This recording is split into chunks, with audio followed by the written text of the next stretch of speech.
आज का आयोजन भारत रक्षा मंच जिस विषय को लेकर बना था, उस विषय में जो कुछ बातें हुई है उसकी जानकारी पत्रकारों को देना और देश में भी उस संबंध में आगे हम क्या कर तो बताने के लिए यह आज की पत्रकार वार्ता थी। भारत रक्षा मंच 27 जून 2010 को एक सेमिनार में बना था। सेमिनार का विषय था बांग्लादेशी घुसपैठ एक राष्ट्रीय संकट, और इस राष्ट्रीय संकट को पहचानते हुए उस सेमिनार भारत रक्षा मंच का निर्माण किया। उस समय राष्ट्रीय संगठन, और तब से भारत रक्षा मंच विभिन्न कार्यक्रमों, यात्राएं, सभाएं, अन्य के द्वारा संगठन का प्रसार, साथ ही साथ बांग्लादेशी घुसपैठ समस्या के बारे में जन जागृति करता था।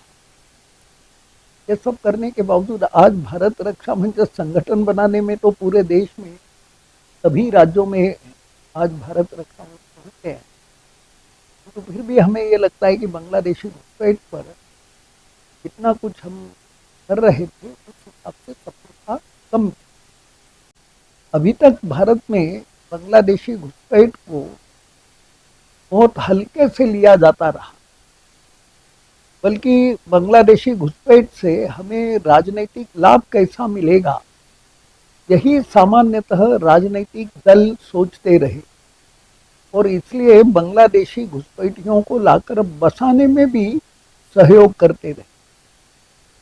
और उसका परिणाम ये हो गया कि देश में करोड़ों की संख्या में बांग्लादेशी आकर बस गए। बसों में उनको रोकने के मामले में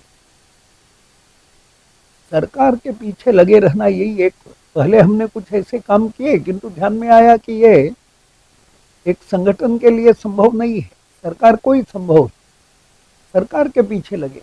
और ये अच्छी बात रही कि मोदी सरकार सत्ता में आने के बाद आसाम, नागालैंड, इस तरफ जो सीमा थी उस सीमा पर सरकार ने तुरंत तारबंदी की, निगरानी सड़कें बनाई, निगरानी यानी सीमा सड़कें बनाई, निगरानी चौकियां बनाई, लेसर कैमरे लगाए, वहाँ फ्लड लाइट्स लगाई, और घुसपैठ जो हजारों की तादाद में प्रतिदिन होती थी वो काफी नियंत्रित हुई।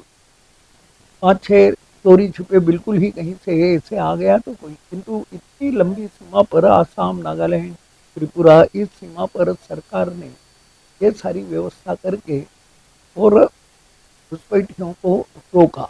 ये हुई उन्हीं के द्वारा हो सकता था, हम कितना भी संगठन के माध्यम से ज्यादा नहीं हो। भाजपा बंगाल में जीती, और जीतते ही भाजपा ने, खास करके अमित शाह ने, घुसपैठ रोकने के बारे में कठोर कदम उठाए।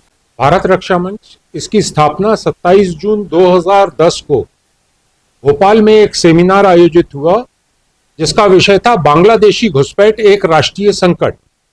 इस सेमिनार में भारत रक्षा मंच की स्थापना हुई और आदरणीय सूर्यकांत केलकर जी को इसका प्रथम संगठन मंत्री बनाया गया। आदरणीय सूर्यकांत केलकर जी ने 2010 से पूरे देश में प्रवास करके इस संगठन की स्थापना की।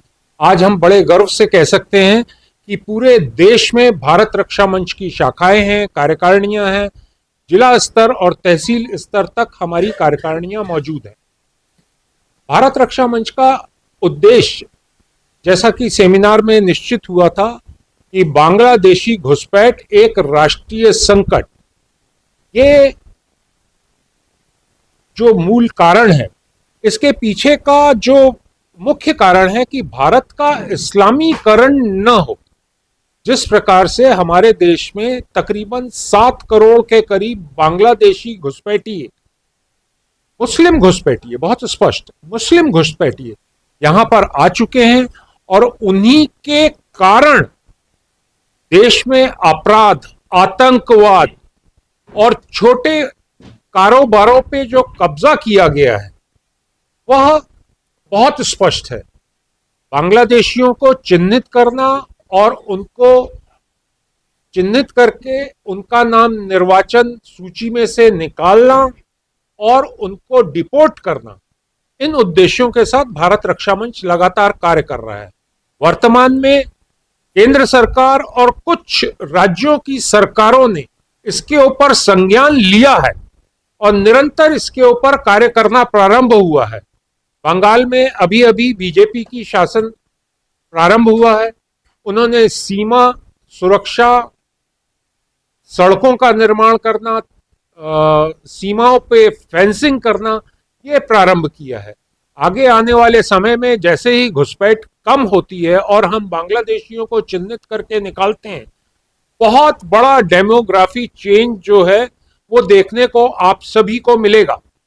इसी प्रकार से अभी कुछ राज्यों में यह समस्या विकार रूप ले रही है, जैसे केरला में छोटा काम जितना है, जैसे सब्जी का, फलों का, कूड़ा उठाने का, ये सारा काम जो है आज बांग्लादेशियों के हाथ में आ गया है और वो वहां पर डेमोग्राफी बहुत तेजी से बदली है। बहुत सारे जिलों में डेमोग्राफी की स्थिति यह है कि 99% मुस्लिम वहां पर पहुंच चुका है। तो ये एक चिंता का विषय है और इस पे हमें लगातार कार्य करने की आवश्यकता है। हमारे जो कार्यकर्ता हैं वो हर तरीके से लोकल में जो कार्यकर्ता हैं वो वहां पर लोगों को चिन्हित करते हैं, डाटा संग्रह करते हैं, विश्लेषण करते हैं और सरकार तक सूचित करने का कार्य भी करते हैं। आप जहां रहते हैं, आपके आस पड़ोस में, मोहल्ले में कौन रह रहा है, ये तो आपको मालूम होता है ना। हमारा कार्यकर्ता आप ही हैं, सामान्य नागरिक हमारा कार्यकर्ता है और वो उनके माध्यम से हम चिन्हित करते हैं लोगों को और उसके हिसाब से डाटा संग्रह भी होता है, विश्लेषण भी होता है। अलग अलग जगह पे अलग अलग प्रकार से टीमें लगी हुई हैं, वो अपना कार्य कर रही हैं। कानूनी तरीके से ही कार्य होना चाहिए। ठीक है, जो आप बात बोल रहे हैं, कुछ हिंदू संगठन आवेश में आके करते हैं ऐसा, लेकिन मेरा मानना है कि अगर ठीक से कार्रवाई करनी है हमें, तो उनको चिन्हित करके सरकार के माध्यम से ही उनको हम निकालेंगे। क्योंकि अगर आप एक परिवार को या 10 लोगों को या 20 लोगों को मार के भगा देंगे तो वो दूसरी जगह जाके स्थापित हो जाएंगे।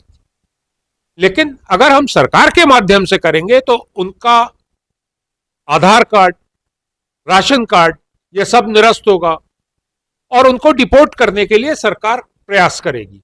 अभी जैसा आपको मालूम होगा कि शुभेंदु अधिकारी जी ने, जो बंगाल के नए मुख्यमंत्री बने, उन्होंने कहा है कि हम अगर कोई नहीं जाता है यहां से तो हम उसको बीएसएफ के हवाले करेंगे। 1000 वर्षों का भारत का इतिहास है कि हिंदू सनातनियों ने लड़ना छोड़ दिया, लड़ना भूल गए हैं। एक लुटेरा अफगानिस्तान से चला, कश्मीर के रास्ते होते होते दिल्ली नहीं रुका, दिल्ली से चला और सोमनाथ के मंदिर तक गया। हमारे यहां रानी पद्मिनी के साथ 16,000 रानियों ने साका किया और अलाउद्दीन खिलजी उनकी रात को छानकर 74 मन सोना लेकर गया। हमने लड़ना भूल गए हैं, हमें लड़ना नहीं आता। हम काकरोच जैसे लोगों के समर्थन में खड़े हो रहे हैं, उनको दिखा रहे हैं जिनको पीटना चाहिए, उनको देश की राजधानी में हम स्थान दे रहे हैं। 400-500 लड़के इस देश में क्या महत्व रखते हैं?